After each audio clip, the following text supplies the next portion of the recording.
Can we? Unmute the audio on the ATEM. All right. Okay, on.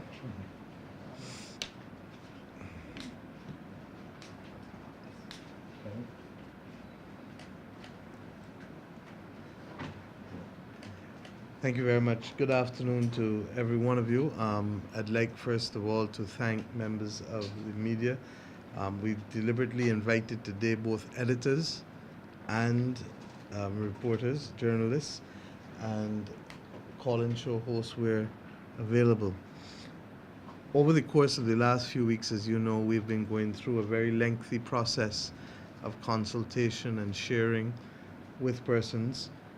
Back in July, we met with the social partnership and started a consultative process towards the beginning of phases 2 and 3 of the Barbados Economic Recovery and Transformation Program.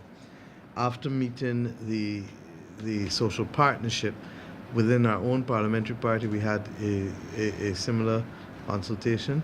And then, of course, we went to the public of Barbados for Barbadians to have their say as to those institutions that they believe to be essential, highly desirable, optional delivered, better delivered elsewhere.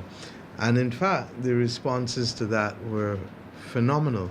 We had, I believe, almost 5,000 people respond to some 93 questions, which on average took about 47 minutes. That is an amazing response from the people of this country. Since then, we've collated the responses of everyone, and we were then able to start the second tier of consultations, which started with the social partnership yet again, members of cabinet, members of the permanent secretaries committee. Today we want to meet with members of the media, and through you, we could think of no better persons to help us reach the public of Barbados than yourselves. And I really am going to leave you because I have to go back to chair cabinet. But I have absolute and utter confidence in my economic team, who I'd like to introduce at this stage and who have been carrying the heavy lifting. Ambassador Clyde Mascoll, as you know, has been the lead negotiator with the International Monetary Fund and has been playing a critical role in anchoring for us that responsibility. But it is not a one-man team. He is ably assisted by Professor Avinash Persaud, who, as you know, is one of our special advisors. And the government of Barbados made a request of the International Monetary Fund for us to have seconded back to Barbados, or released rather, not seconded, back to Barbados for a period of 2 years for the purpose of both negotiating this program and also helping us with meeting and doing the transformation that is necessary for us to meet what we have to do in the next 2 years.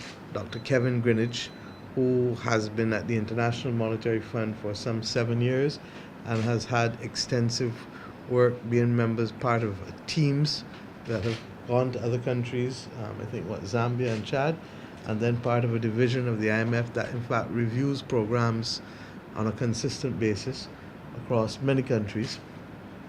And then of course the governor of the central bank and myself, we kind of stay outside of the team, but that we are here to be able to assist and to give policy direction, and in his case to continue to assist with respect to the banking sector and monetary stability of the country. And then, of course, the Director of Finance and Economic Affairs, Mr. Ian Carrington, who is behind, who is government's chief technocrat with respect to finance and economic affairs in the public service. The team is, in fact, much wider, but as you can see, these are very modest surroundings. The government of Barbados does not have a lot of large spaces, and therefore we've tried to keep it tight today in order to be able to accommodate as many of you as possible. I will ask Ambassador Mascoll to address you first, and he will then invite Dr. Greenidge to do a presentation. And this is the same presentation that has been shared across all of the different sectors. And thereafter, after he speaks, both Professor Persaud and the Governor of the Central Bank and the Director of Finance are available to say anything that they want to, but then invite questions from yourselves with respect to anything that has been presented here this evening. I have to go back to Cabinet, but as you can see, these matters are of sufficient urgency that we cannot allow time to pass, and we need to be able to continue the process of economic democracy by extending consultation as far as possible. Some people seem to feel it's a little too much. I don't, and our consideration of all who have been successful is that if we pull together and we do the heavy lifting together as a people, then I have every confidence that Barbados will come out of this stronger than we were, and above all else, fit for purpose, fiscally fit and fit for purpose. Because if we're not fit, then we can't make the long distances and the difficult rides and travails that will face us in the future. So without further ado, I'd like to invite Ambassador Mascoll to take over, and may I wish all of you a very pleasant evening after you leave here. Thank you, and walk good. Thank you.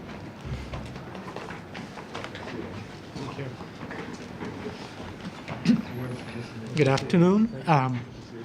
I live by the adage that success is a journey, not a destination.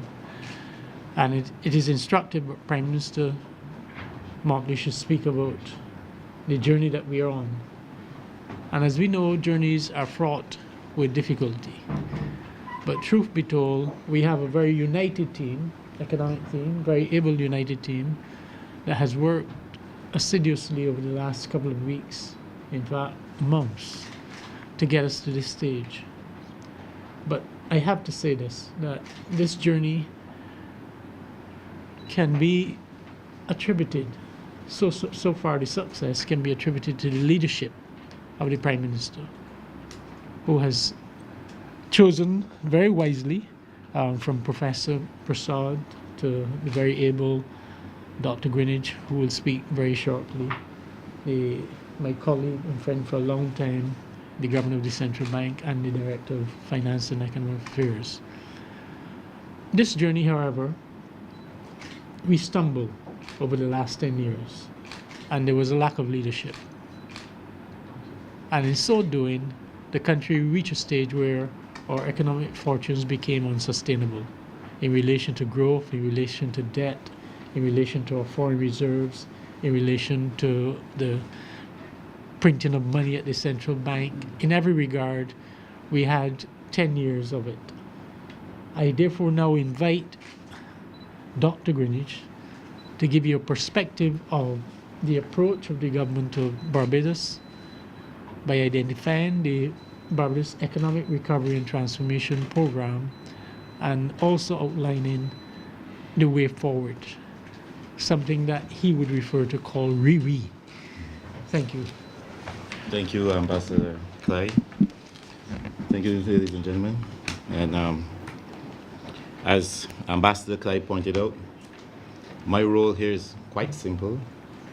And in my capacity as Senior Technical Advisor to the Government of Barbados, I'm charged with presenting the Barbados Economic Recovery and Transformation Program. And I will try to do that as clearly and as succinctly as possible. Much of the presentation is on the screen above, so I begin. So this Economic Recovery and Transformation Program was designed, conceptualized, and in fact is being implemented by the Barbados government and by Barbados as a whole. It's a homegrown program, brought out of the elements of what makes Barbados, Barbados. And to understand how the program hangs together, it is necessary to look at how we got here and the elements of, or what you diagnose as the problems that we currently have, then that will tell you how we get out of that. So in that vein, let me begin. So these charts up here, which I will point to, the first on the left, explains one part of the element of our recovery that is needed: economic growth. In 1991-92, Barbados entered a program with the International Monetary Fund there was considerable restructure of the economy. And over that period, this chart plots the growth rate. Barbados grew for 14 years between 1991 and 2007, 2007 being the year before the start of the global financial crisis. And we grew at an average rate of 2.5% per year for 14 years, except in 1 year, and that was in 2001 when you had 9/11. And of course, Barbados being a tourism-dependent economy would have been impacted, and we had a decline in growth. But we averaged 2.5% of growth up to 2007.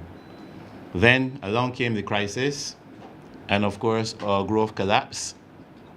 And since then, we have averaged growth actually negative, half percentage point negative growth between 2007 and 2017.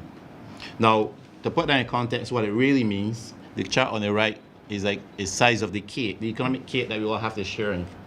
In 1993, the cake was $4.1 billion for everyone to share in. By 2007, reflecting the continuous growth, the cake more than doubled to 9.5 billion.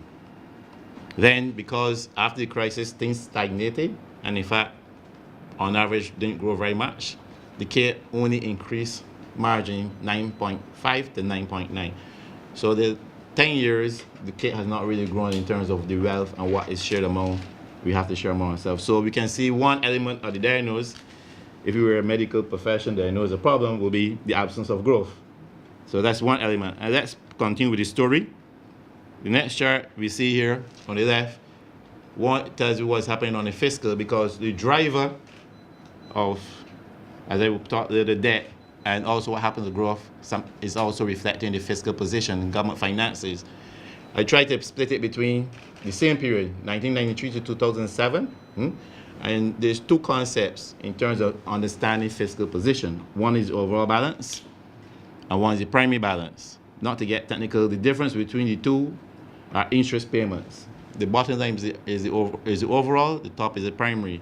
Why separate like that? Because the interest payments that you have to make today has nothing to do with today's operations, but in the past operations, right? The debt you have taken on. So you tend to look at the primary balance for all intents and purposes. But you can see we average primary balance, which is the summary of our operations, revenues, and expenditures, etc. Between 1993 and 2007, 1.5%. So you're running positive average balance from 1993 to 2007, and you could see that's what facilitated the growth.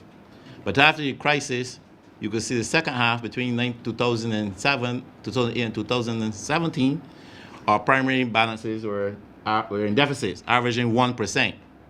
And if you look at the overall, in the same manner, we've averaged 2% deficit over the period, which is a modest deficit for a country who is developing and still need to borrow and invest, etc. Of 2% between 1993 and 2007, and then between 2008 and now, 7%. So you can see we did not recover very much in terms of our fiscal position since we hit with the crisis.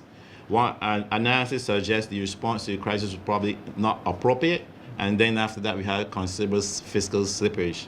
So the problem is that as the economy continues to slip, and if we have worsening fiscal position, it puts a drag on the economy, and you can see that reflects what's happening in the economy. But in addition to that, we all know that if we have our personal finances, and we have our incomes, and we have our expenditures, and if your expenditure exceeds your income, you do what? You accumulate debt, right? You got to borrow to finance that. Same with the country, and then you can see the picture there. Because since 2007, we've been running primarily fiscal deficits, both primary and overall. Someone has to pay for that, so we've been borrowing. We've been borrowing from the domestic financial system. We've borrowed from the NIS. We've borrowed externally to maintain this position that has become a bit unsustainable.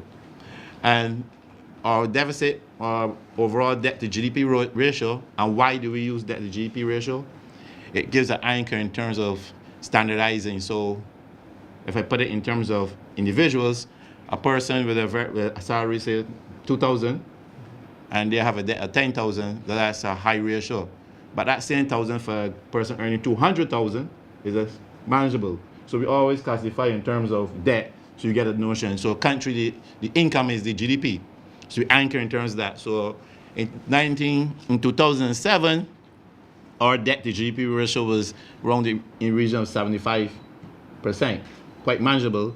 And then it continued to rise the way it is today to closer to 75%.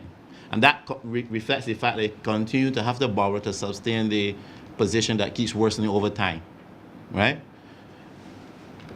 So probably what's the underlying problems? Absence of growth, continue to maintain a fiscal position that is not sustainable. As you continue, what I mean by not sustainable, but if we go to work and you know your expenses every day outstrip your income, then you can only survive for so long.